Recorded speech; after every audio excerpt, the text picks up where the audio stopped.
ആകാശത്തുള്ളവൻ നിങ്ങളോട് കരുണ കാണിക്കും എന്ന പ്രവാചക വചനം പള്ളിമിനാരങ്ങളിൽ അതുപോലെ പല സ്ഥലങ്ങളിലും എഴുതി വെച്ച്, അല്ലെങ്കിൽ പള്ളി കോമ്പൗണ്ടിൽ എഴുതി വെച്ച്, അനാഥാലയത്തിന്റെ പിന്നിൽ എഴുതി വെച്ച്, ഹോട്ടലിൽ വെച്ചിരിക്കുന്ന ആ പെട്ടിയുടെ മുകളിൽ എഴുതി വെച്ച്, ഹൃദയമില്ലാത്ത, അലിവില്ലാത്ത, കരുണയില്ലാത്ത ഹൃദയമുള്ള പുതിയ മനുഷ്യലോകത്തിന്റെ മുമ്പിൽ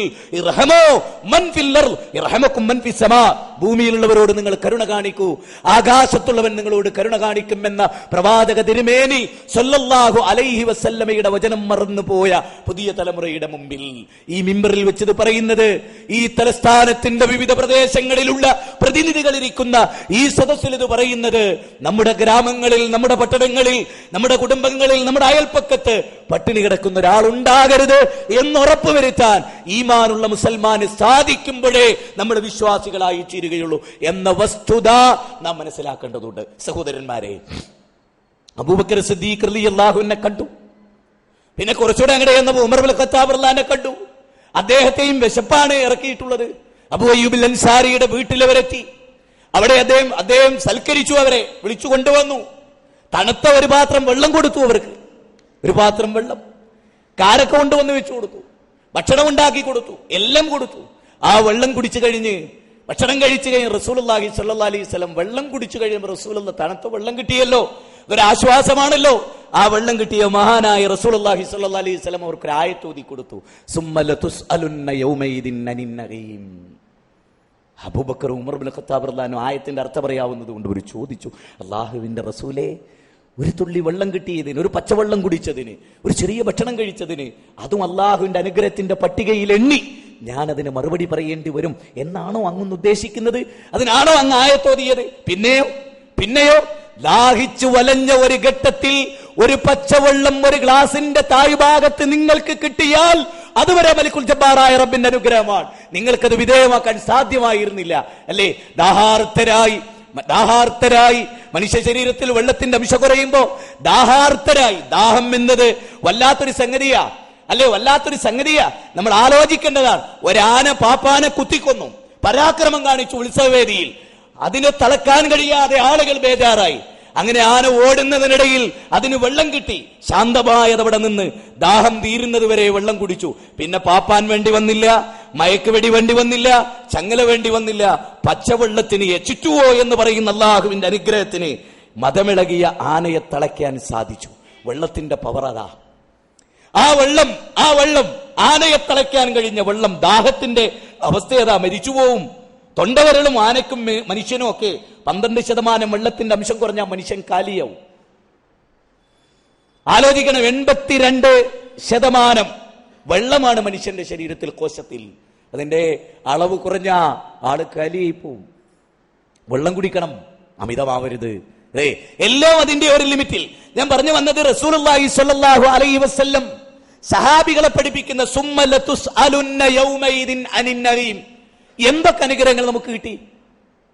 ഒരു സുപ്രഭാതത്തിൽ ഒരു ജില്ലയിലേക്ക് ഒരാൾ വന്നിറങ്ങി, ഹർത്താലായിരുന്നു അവിടെ, ഒന്നും കിട്ടാനില്ല, ഒന്നും. റോഡിലെ അയാൾ ഇങ്ങനെ നിൽക്കുകയാണ്. ഒരാൾ വന്ന് കാറ് നിർത്തി. എന്താ ഇവിടെ? ഞാനിങ്ങനെ മലപ്പുറത്തുനിന്ന്, കോഴിക്കോടുന്ന്, പാലക്കാടുന്ന്, ജില്ല, അവിടുന്ന് വന്ന. തിരുവനന്തപുരം ജില്ലയെ മാത്രം ബാധിക്കുന്ന ഹർത്താൽ എനിക്ക് അറിയുകയായിരുന്നില്ല, ന്യൂസ് ശ്രദ്ധിക്കാൻ കഴിഞ്ഞില്ല. ഞാനിവിടെ വന്നു. ഇന്നലെ രാവിലെ കഴിച്ച ഭക്ഷണമാണ്, യാത്രയിലായിരുന്നു, ഒന്നും കഴിക്കാൻ കഴിഞ്ഞില്ല, ഹോട്ടലുകളില്ല. അതുകൊണ്ട് ഇങ്ങനെ വരൂ, നിങ്ങൾ എന്റെ കാറിൽ കയറിക്കോളൂ എന്ന് പറഞ്ഞ് കാറിൽ ഇരുത്തി. വീട്ടിൽ കൊണ്ടുപോയി ഏറ്റവും നല്ല ഭക്ഷണം പാകം ചെയ്തു കൊടുത്തു, തണുത്ത വെള്ളം കൊടുത്തു. എന്തുമാത്രം സന്തോഷമുണ്ടാവും അയാൾക്ക്. അന്ന് യാത്ര കഴിഞ്ഞ അയാൾ തിരിച്ചു വീട്ടിലെത്തി. ആദ്യമായി അയാൾ വിളിച്ചത് ആ വീട്ടുകാരനാണ്. ഞാനിവിടെ എത്തി കേട്ടോ, നന്ദിയാണ്, മനുഷ്യന്റെ നന്ദി. തിരക്ക് പിടിച്ചൊരു വാഹനത്തിൽ കയറി ഒരു കുഞ്ഞിനെയും എടുത്ത് നിൽക്കുമ്പോ ദാ ഇവിടെ ഇരുന്നോളൂ ഇത്താത്ത എന്ന് പറഞ്ഞാലുള്ള ഒരു നന്ദി, താങ്ക്സ്, അല്ലേ? പടച്ചതമ്പുരാന്റെ കരുണയുടെ നിഴലിൽ ജീവിക്കുന്ന നാം. അള്ളാഹു നോക്കൂ, 60 കൊല്ലം ഞാൻ കഴിഞ്ഞ ദിവസം ഒരു അമുസ്ലിം സഹോദരനുമായി ചർച്ച ചെയ്തുകൊണ്ടിരുന്നതിനിടയിൽ, നിങ്ങൾക്ക് എത്ര വയസ്സായി? എനിക്ക് 50 വയസ്സ് കഴിഞ്ഞു. ശരി, ഈ 50 കൊല്ലത്തിനിടയിൽ ഹാർട്ടിന് വല്ല കംപ്ലൈന്റും വന്നിട്ടുണ്ടോ എന്ന് ഞാൻ അദ്ദേഹത്തോട് ചോദിച്ചു. ഇല്ല. 50 കൊല്ലം തുടർച്ചയായി വർക്ക് ചെയ്തിട്ട്, വിശ്രമിക്കാതെ, ക്ഷീണമില്ലാതെ, തളർച്ചയില്ലാതെ ഹാർട്ട് ഒരു മിനിറ്റിൽ 72 തവണ സ്പന്ദിച്ചിട്ട് 50 കൊല്ലം ഒരു അറ്റാക്ക്, ഒരു വേദന, ഒരു പ്രയാസം, ഒരു ബ്ലോക്ക് ഒന്നും കുടുങ്ങാതെ 50 കൊല്ലത്തെ തുടർച്ചയായി ആ യന്ത്രത്തെ വർക്ക് ചെയ്യിപ്പിച്ച കരുണാമയനായ നാഥനെ കുറിച്ച് ഓർത്തിട്ടുണ്ടോ എന്ന് ചോദിച്ചു. അപ്പൊ അദ്ദേഹത്തിന്റെ പോക്കറ്റിലെ മൊബൈൽ ശബ്ദിച്ചു. ഞാൻ ചോദിച്ചു, ഇത് പ്രീപെയ്ഡ് ആണോ പോസ്റ്റ് പെയ്ഡ് ആണോ? എന്റെ ഓരോ ചോദ്യങ്ങളും അയാൾക്ക് എന്താണ് എടുത്തു പറയാൻ എന്നതറിയാൻ ആകാംക്ഷ.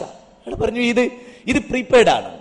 ശരി, നിങ്ങൾ ഇത്ര ചാർജ് ചെയ്താൽ ഇത്ര ദിവസം കൊണ്ട് അത് അവസാനിക്കും, ഇത്ര കോൾ ചെയ്താൽ അവസാനിക്കും, പിന്നെയും നമ്മൾ പണം അടക്കണം അല്ലേ? അല്ലെങ്കിൽ അത് കട്ടായി പോകും, പിന്നെ അത് നമ്മൾ ആരെയാണോ ഉദ്ദേശിച്ച് നടക്കില്ല. ഏത് സംവിധാനം എങ്ങനെ? ലാൻഡ് ഫോൺ ഇത്ര ചാർജ് ബില്ല് വരും, ആ ബില്ല് അടച്ചിട്ടില്ലേ ഇത്ര മാസം ഒരു പക്ഷേ അവർ ക്ഷമിക്കും, പിന്നെ കട്ടാകും. വൈദ്യുതി ബോർഡ് കാരുണ്യം കാണിക്കുമോ?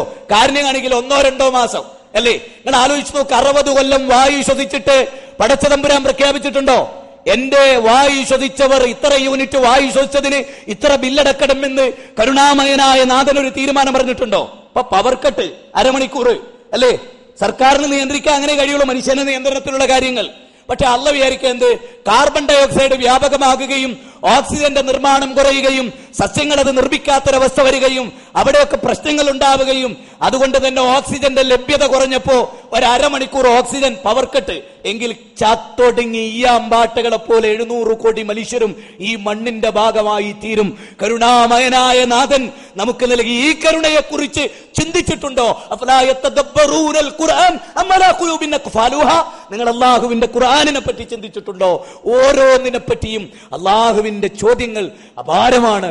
മനുഷ്യരെ, പടച്ച തമ്പുരാൻ കാരുണ്യത്തെ ചുവന്നു നിൽക്കുന്ന കരുണാമയനായ റബ്ബിന്റെ കാരുണ്യത്തെ കുറിച്ച് നിങ്ങൾ ചിന്തിച്ചിട്ടുണ്ടോ? അർ-റഹ്മാൻ, പരമകാരുണ്യകൻ, അർ-റഹ്മാൻ അല്ലമൽ ഖുർആൻ ഖലഖൽ ഇൻസാൻ അല്ലമഹുൽ ബയാൻ. മനുഷ്യനെ സൃഷ്ടിക്കുകയും ബയാൻ നൽകുക എന്ന അപാരമായ കഴിവ് നൽകുകയും ഖുർആൻ അവനെ പഠിപ്പിക്കുകയും ചെയ്ത കരുണാമയനായ പടച്ച തമ്പുരാൻ. വായിക്കുക മനുഷ്യരെ, ഈ പ്രപഞ്ചമാകുന്ന പുസ്തകത്തിൽ വായിക്കുക മനുഷ്യരെ. നിങ്ങൾ ജന്തുക്കളെ പോലെ തിന്നും കുടിച്ചും രമിച്ചും ജീവിക്കേണ്ടവരല്ല എന്നതിനെ കുറിച്ച് ഓർക്കാൻ.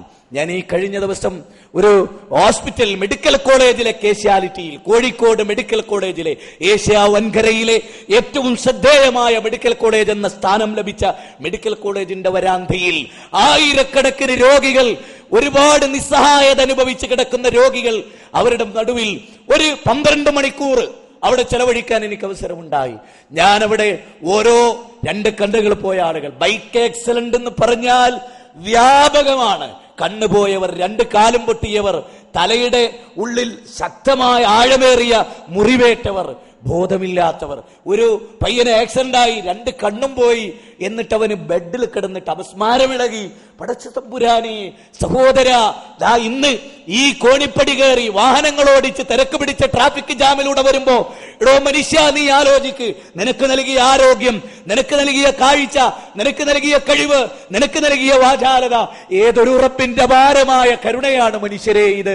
ആ കാരുണ്യം, ഒരു സെക്കൻഡ്. ഞാൻ നിന്റെ മഹലിൽ പ്രമുഖനായ മുമ്പത്തെ ഒരു പള്ളി പ്രസിഡന്റ് മരിക്കുകയുണ്ടായി. അന്ന് രാത്രി വരെ അദ്ദേഹത്തിന്റെ മകനുമായി ഞാൻ സംസാരിച്ചിരുന്നു. ഒരു പ്രശ്നം ഉണ്ടായിരുന്നില്ലേ ബാപ്പാക്ക്? 1 മണിയായപ്പോ എന്നെ ഒരു ശ്വാസതടസ്സം ഇങ്ങനെ നേരിട്ട് എഴുന്നേറ്റങ്ങട്ടിരുന്നു. ഭാര്യയെ വിളിച്ചു, എന്തോ ഒരു അസ്വസ്ഥതടി, എന്താണെന്നറിയില്ല. മകനെ വിളിക്കാൻ പറഞ്ഞു. എന്നിട്ട് ബാപ്പാനെ മക്കളെ സമാധാനിപ്പിച്ച് കിടന്ന ആ ബെഡിലേക്ക് അങ്ങോട്ട് കിടന്ന് ശരീരം, തല ആ ബെഡിൽ അങ്ങോട്ട് എത്തുമ്പോഴേക്ക് ചാടി എഴുന്നേറ്റു. കിടക്കാൻ വയ്യ. ഹൃദയത്തിന്റെ ഒരു 5 മിനിറ്റ് ആള് മരിച്ചുപോയി. മനുഷ്യരെ, അതാണ് മനുഷ്യന്റെ ഒരു ശ്വാസത്തിന്റെയും ഉച്ഛ്വാസത്തിന്റെയും ഇടയിലുള്ള ഒരു ജീവിതം.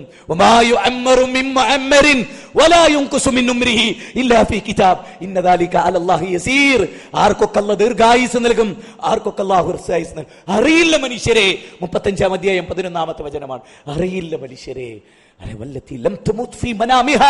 ഉറങ്ങുമ്പോ അല്ല നിങ്ങളെ പിടിച്ചോണ്ട് കേട്ടോ, നിങ്ങളെ ആത്മാവിനെ. അല്ല ഊതിയ 32-ാം അധ്യായം 9-ാമത്തെ വചനം. അല്ല ഊതിയ ആത്മാവുണ്ടല്ലോ, ആത്മാവിനെ ഊരിയെടുക്കും കേട്ടോ. ആ ഊരിയെടുക്കലിൽ ഒരു കൂജയിൽ നിന്ന് വെള്ളമൊഴിക്കുന്ന പോലെ റസൂലുള്ളാഹി സ്വല്ലല്ലാഹി അലൈഹി വസല്ലം നല്ല ആത്മാവിനെ പിടിച്ചെടുക്കുമ്പോ ഒരു കൂജയിൽ നിന്ന് വെള്ളമൊഴിക്കുന്ന പോലെ പോവല്ലേ? മലക്കുകൾ ചോദ്യം, അതെ, യാ അയ്യത്തുഹൻ നഫ്സുൽ മുത്മഇന്ന ഇർജിഇ ഇലാ റബ്ബികി റാദിയത്തൻ മർളിയ. അങ്ങനെ മുന്നോട്ട് പോകാൻ സർവാദിനാഥൻ. നോക്കൂ, ആത്മാവ് സമാധാന ചിത്തമായി വിട്ടുകൊടുത്ത് സന്തോഷത്തോടെ മരണത്തെ ഭരിക്കുന്ന മുഅ്മിനുകളുടെ കൂട്ടത്തിൽ ഉൾപ്പെടാൻ ഇനിയും വഴുകരുത് എന്ന് മാത്രമാണ്. ഇനിയും സമയം നാളെയാവാം, മറ്റന്നാളാവാം. ഇല്ല മനുഷ്യരെ, ഫഇന്നഹു മുലാഖീകും ഖുൽ ഇന്നൽ മൗതല്ലദീ തഫിറൂന